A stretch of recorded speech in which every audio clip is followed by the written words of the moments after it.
Hello everyone, I'm DonTheCrown, and if you're looking for a build for endgame that not only breaks bosses super duper fast, but also some pretty good clear, then this is the build for you. Now, I know some people talk about not having enough gameplay in here, so I'm going to show you some boss clear here real quick.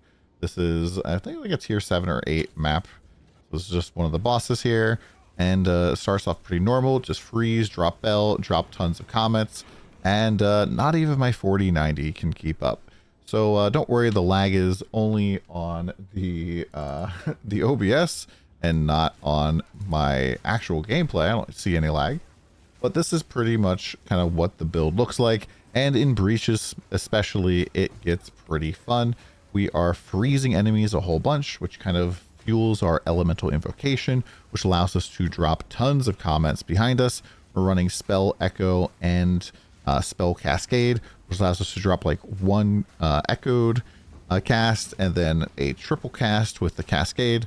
So each time we hit the button is basically dropping 12 comets behind us or wherever we want to put them. And the reason we're running elemental invocation is because it allows us to shoot at the pesky range enemies, which are pretty much the bane, I think, of every melee build right now. And we are still very much a melee build. Almost all of our scaling does work for both Comet and for our Ice Strike main skill here, but this is kind of just like what the clear looks like. And there's been quite a few changes since the last time I did a build here. So one of the things that we massively changed here is the passive tree. So previously we were going over to the left or to the right here and picking up stuff like Harness the Elements, Snowpiercer, and Unbound Forces and Storm Surge. And I pretty much dropped this entire section because I actually got around to reading what penetration does, and it reduces the resistance down to 0, as opposed to going negative like it used to do, which I think is an interesting, questionable change in terms of design, but it, kind of is what it is. And so penetration doesn't really do much for you if the enemies don't have a lot of resistance, especially like in maps or even like while leveling. There's not really a lot of resist to penetrate, so it is super not good anymore. And so we kind of gone through and gone up to go get basically like all of the crit nodes and cold stuff. And if we really worry about resistances, Heavy Frost kind of helps out here. So hits ignore elemental resistances of frozen enemies. We still apply super duper freeze, as you saw in that clip, even against bosses. And so as soon as they become frozen, if they have like 30, 40 resist, now they have absolutely 0. And so that's pretty good. The combination of these two nodes, this one reduces your critical strike damage bonus, but gives you a lot of crit. And then this one over here gives you a lot of critical strike bonus, but reduces your critical strike chance. These two kind of like micro cancel each other out, but still together are pretty good. And for the most part, this is, I think, like a very efficient tree. I've kind of gone and made my own like personal POB in a Google spreadsheet, which is a little bit complicated to work with. And so I won't be publishing that, but I believe that this is a pretty solid tree for right now. Our crit chance is pretty up there. Right now we're about 31,000 DPS on Ice Strike with only 3 supports. And our critical strike chance is at 58.94 with like a little bit over 450 critical strike damage bonus. We do get a little bit extra, I believe, from this node here, Moment of Truth.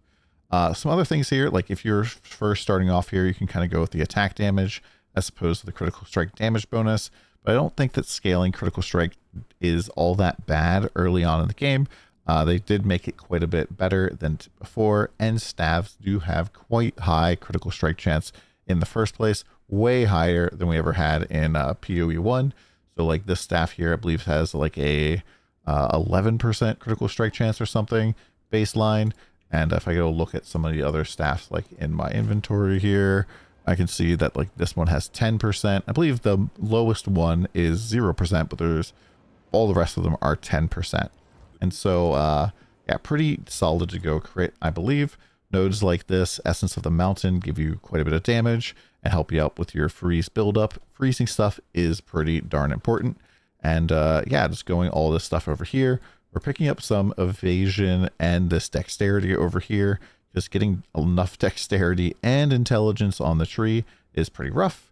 I want to talk about this gem jewel here really quickly. So I bought this jewel as increased attack damage and gained 1 rage on melee hit. And as you can tell, this has failed to give me anything else good. But +1 rage is very, very nice, because what rage does is gives you 1% more attack damage per 1 rage, up to a maximum of 30. And you do lose 1 rage, like you lose like 10 rage every second if you haven't gained any rage or taken damage in the last 2 seconds. I wish this was recently, because it feels very, very punishing. But you can also only gain rage basically one hit every half a second. And so this does build up over time, especially when you're killing through a ton of stuff. You're going to get up to 30%. So this can kind of be like a 30% damage jewel here.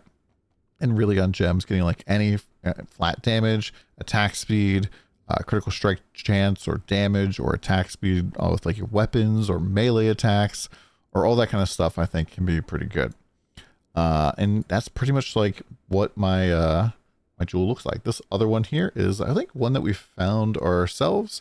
It has critical strike damage for attack damage and damage to quarter saves. All of that stuff is pretty good. Mana flask with charges, also pretty good. Yeah, just overall, I think this tree is very solid now. Let's talk about the Ascendancy tree. So you want to go, I am the Blizzard. No, this is not a Diablo thing. But then, and I shall rage. These are the first 2 points you want to take. And then once you unlock your next Ascendancy nodes, you pretty much can choose between going Lead Me Through Grace. And this is if you need Spirit and you have a good evasion or evasion energy shield chest. Or you can choose to go down here to the Soul Springs Eternal. I don't really think that this is super duper mandatory, but this does make it so that you can spam that button a lot more, which does kind of nuke your mana a little bit. Eventually, we're going to go to Protect Me From Harm, I would guess, to make it so that we're getting some physical damage reduction. I'd love to have a ton of evasion on chest armor, so we can get a ton of spirit from it, be able to go Protect Me From Harm, and maybe even acrobatics over here. But that's going to be like very, very late game, I bet, in terms of like tankiness. But we'll see what we can do there. Now, speaking of mana, one of the things I want to point out here is that leech for physical damage, leech as mana, is pretty important, I believe, for the build. This just allows you to get quite a bit of recovery back, and it just helps out quite a bit. And also gain mana per enemy killed here is kind of nice as well, but definitely not mandatory. For the most part, I've gone out and got most of my resistances sorted at this point. Chaos is lagging behind a little bit. Lightning is lagging behind a little bit. We actually found these boots today. We're trying to sell them, and then we're getting haggled down by a guy. So I decided to say, screw it, and I threw an Exalt at it. And we hit fire resistance, which made my fire resistance perfect. I can make my cold resistance perfect with these boots as well. So I was like, it's just a sign. I'm not even going to sell it at all. This is good for me. Then the rest of my gear is basically just like life and resistances. I have a little bit of crit hit chance, which is nice. This has spirit on it, so my chest armor has spirit. It has 42 spirit. And if I switched to this node, you don't get spirit from equipment anymore, so I'd get less spirit, so it's not very good for me. But you can get spirit on your chest or on your amulet. You can get critical strike chance, all that kind of stuff, life, a whole bunch of good stats on amulets especially as well. I went and I put Overwhelming Strike on this, which gives me a little bit more crit damage, stun buildup as well. All of that is very, very nice. And that's this node over here. And that requires you to use Despair, Envy, and Disgust. If you don't know how this works, I have a video in my channel that talks about getting this as a power-up. Go look for that video.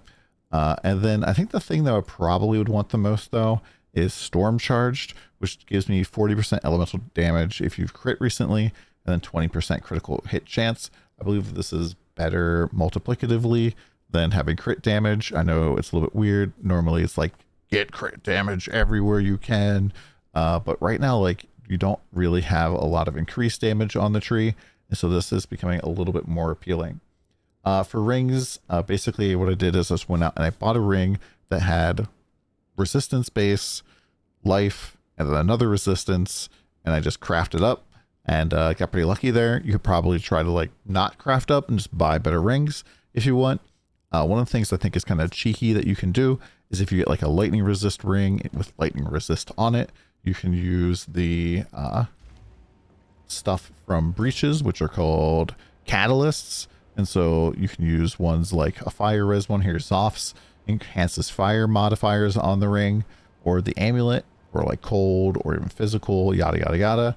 And so that would hit both the implicit and the explicit mod down below. So you can get kind of like double dip your resistance that way. And I don't really know like how you actually see what all the tags are for these anymore. That used to show on the side, but I guess they just kind of forgot about that, or they don't want to show that. Kind of looking to probably replace this ring with something that like gives me more everything basically, but like attributes are a little bit tight for me right now, so this does help out as well. And I think I also have like strength belt here with some resistance and some life, pretty good as well. Falling charm, potion, bubbling seems to be pretty nice little instant recovery. The charges per second isn't really all that good because it takes forever to get all your charges up, so probably not worth it at all. And just getting more mana recovery here.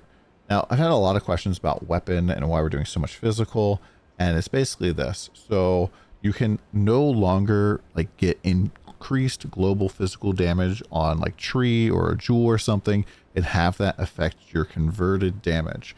However, the increased physical damage here is the increased physical damage on the weapon. And so that physical damage is then converted into cold. And so having a weapon that has a lot of like pretty much all 3 physical damage prefixes is like the best thing. And so this one has flat physical tier 7, hybrid physical tier 5, and then sadly lightning damage. That lightning damage isn't really doing much of anything for us at all. And so I really wish that was flat percentage or physical damage. That would be so much better. Once again, we have more mana per enemy killed here, which does feel kind of nice when we're dropping all those meteors down or comets down. Critical hit chance. I wish I had like attack speed or even like ranks to melee skills would probably be really, really good here. And I think that's pretty much it for the entirety of the build. Things to kind of use for the different skills. Ice Strike is kind of your get close to enemies. And maybe early on, if you're not like freezing enemies right away, you might just want to throw out a Wave of Frost, especially if you're like walking around a corner. There's a lot of range guys. You can throw out a Wave of Frost and it will freeze a whole heckin' ton of people. And if you're using Elemental Invocation, this basically charges up as you are freezing enemies. And so we can charge up to basically three casts of Comets, and you just freeze enemies and then throw it down. I believe only one skill cast will give you 1 count of a charge here. So like this is why using Ice Strike is really, really good. And yes, I know that they're nerfing some meta skills so that you can't like use a cheap skill to cause a ignite or a shock, but this probably shouldn't affect us because we're inflicting like freeze. So we'll have to see how that turns out. I put all of the gems that I'm using right now in the builder, the written builder, the Mobalytics. So go check those out. But these are pretty much just what I have right now. I still haven't found one to upgrade my Ice Strike, but it kind of is what it is. We'll put Crescendo in there when time comes. And then for those people, now that you've lasted the entire time, Cold Infusion appears to be bugged right now, and it is giving us a multiplicative damage to all of our damage. I'm not really sure this is supposed to work this way, but I'm taking advantage of it while we can. And you can see here 5,791. But if I take out Cold Infusion, it drops down.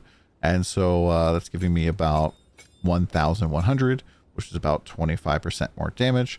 This does reduce, I would guess, my fire and lightning damage. But as you can see here, 31,000. Take it out, 25,000. So that's kind of a big deal. Something you definitely want to get into your build if you want to get more damage. Hopefully this video helped you out. I've been having a lot of fun. We've been running a lot of tier 8 maps today and just like pushing up. We do have a whole bunch of stuff. We unlocked or found this big bad boy, the Burning Monolith, and we're like kind of working towards it, trying to figure out how the heck to unlock the pinnacle bosses. We've like drilled south quite a lot and still don't really see anything that could be the boss, except for like maybe this over here. So we'll have to figure stuff out. But hopefully you guys are having a great time, and we'll see you guys again soon. Come by the stream if you have any questions. Check the written guide. Don out. Later.